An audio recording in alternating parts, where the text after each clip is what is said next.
All right, we got some health updates. So, if you guys have not been following me and don't really know what's going on, I am Candace. I am a personal trainer in Atlanta, and I have a lot of crap going on in my body. So, I try to practice what I preach, and I am very passionate about an anti-inflammatory type lifestyle, finding what works for your body, and a well-rounded approach to fitness and health, and finding what makes you happy, makes you thrive. And so I'm doing that for myself too, because I want you guys to see that I'm right there with you. I'm going through the process of really trying to find what works for me. And being someone who has had an autoimmune disease for years now, I have rheumatoid arthritis, I want to figure out what is going on, what is causing it, because the more and more studies that come out, the more and more research that's done, it seems that a lot of things are tied to your gut, and a lot of things from that you're exposed to can kind of bring out the genetics or genes that you're predisposed to or you have within you, and really kind of make the diseases, so to speak, come out, and then why they lie dormant in some people and don't in others. So anyways, want to try to get to the root cause of everything and see if there is really a way to treat it and get back to equilibrium, if you will, without a lot of harsh medicines, and not just having to like treat the pain and treat the symptoms, but treat the actual causes of the disease. So that's what I'm doing. I'm working with a functional medicine doctor here in Atlanta, Kristen Oja, who is with Stat Wellness, and we have done some testing, and now I'm going to go over kind of the results, what we did, and where we're at. So as I mentioned before, I have rheumatoid arthritis, and a lot of times that is related to you have gut issues, meaning bacterial overgrowth, meaning gut dysbiosis. Sorry, I can't use all those technical terms. And as we predicted, my gut is my biggest issue. So we did a lot of blood work, and we also did, or I did, she didn't do it, that'd be disgusting, a stool test, because that's the only way to really look at your gut, let's be honest. So did both of those, the results came back, and here's what we got. So I have extremely high bacterial overgrowth within my gut. So basically all the sorts of bad bacteria or bacteria that's not supposed to be high. Like, you guys know that we have bacteria in our gut, like E. coli. The bad types you hear about, they are naturally occurring within us, but it's when they get to a high level and they kind of take over that it's bad.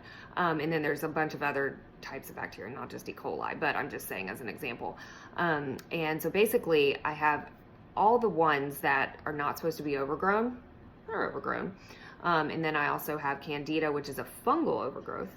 And I also C. diff, which is like terrible. You get it from antibiotics half the time, or you have to be directly exposed to it. I mean, it's another thing that's naturally occurring, but not at the level that it was in my body.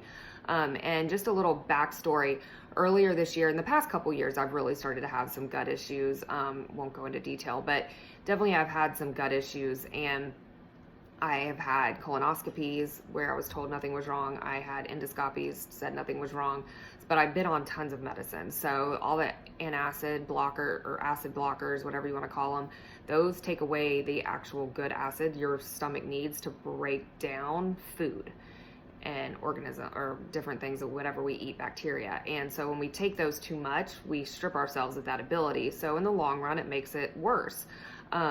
And I've also been on tons of antibiotics over the years. I've been on tons of medicines for my RA, some immunosuppressants, which are just terrible to begin with, but they all affect your gut. So it makes sense that my gut would be jacked up, if you will. But the C. diff was was terribly high. And earlier this year, I thought I had an infection with C. diff, was tested by conventional medicine, but was told it was fine.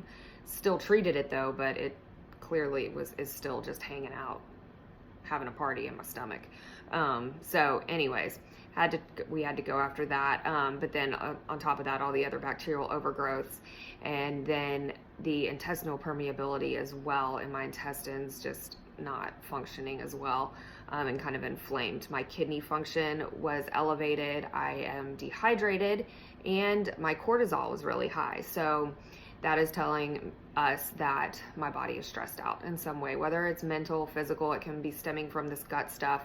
If your body is fighting something, typically that is going to incur a stress response, so your cortisol will rise.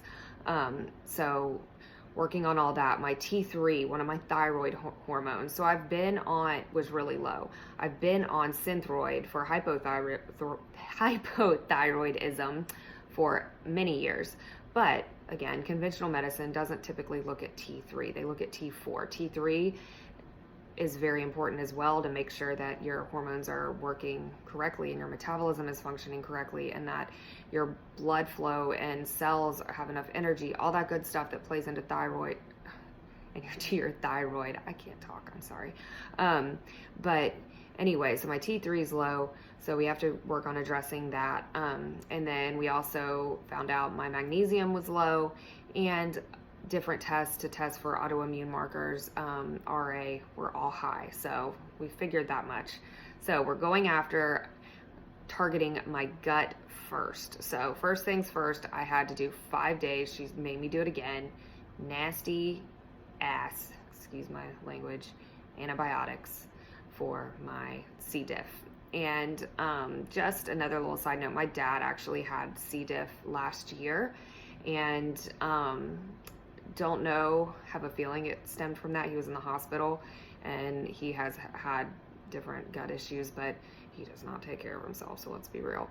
But he had C. diff, and so when I told them that earlier in the year when I was having gut issues, they were like, oh, we have to test you for it then. But they said it was negative, and well, it's not. So anyways, had to treat that. But then I'm also, to counteract that, so that's trying to go after the bad bacteria, knock it out. But then we have to take care of the good stuff. And I am on this gym for 20 days. And y'all, when I say that this is an intense probiotic, I am not kidding. It is 900 billion bacteria per packet. Now, if you take a probiotic, go look at how many strands or types of bacteria or whatever you have in one pill that you typically take. It's normally maybe 50. That's what I normally do. 900. Yeah, so we'll see how that goes. Just started that. And then I'm also taking another thing for my gut, L-glutamine. I'm doing this twice a day. I mix it with 1 teaspoon with my smoothie in the morning. This helps kind of calm inflammation within the intestines and that intestinal permeability, work on that.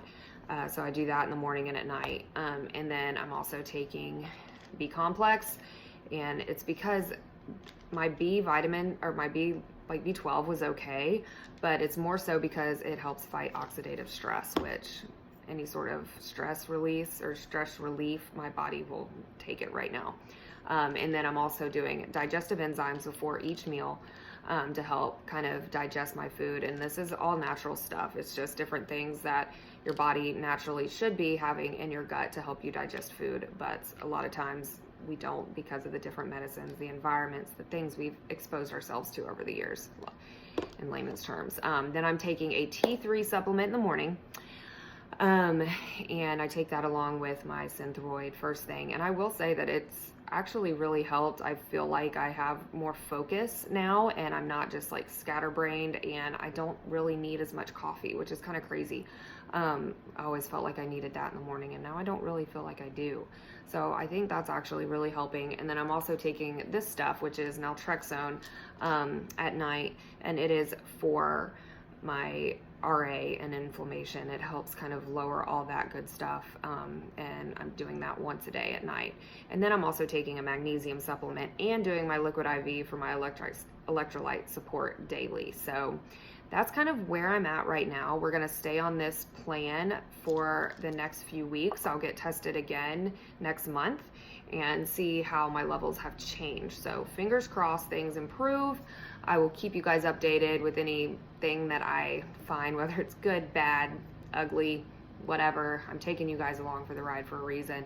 And with that, be sure to subscribe so you can get updated when I give you guys these updates, so you can tag along, because I hope that this will, if you are going through your own struggle with any sort of autoimmune condition or any sort of stress, anxiety, illness, whatever it is, like, see that there's help in other ways than just conventional medicine. And I'm not to say that conventional medicine is a bad thing. I'm thankful for it. I am. I would not probably be the person I am today without it. It's just that we need to look and go after what causes these things versus just putting a Band-Aid on them. And I hope that one day conventional medicine will kind of wake up more to that, and pharmaceutical companies won't rule the world. But until then, it is what it is.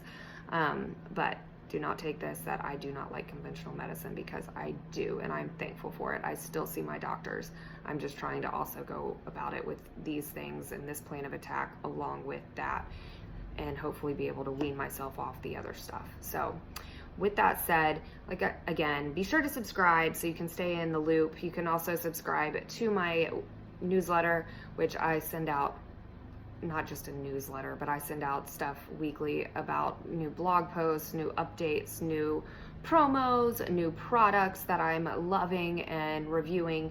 So be sure to check it out. Be sure to subscribe. The link's below, and I will be in touch. Have a great rest of your day.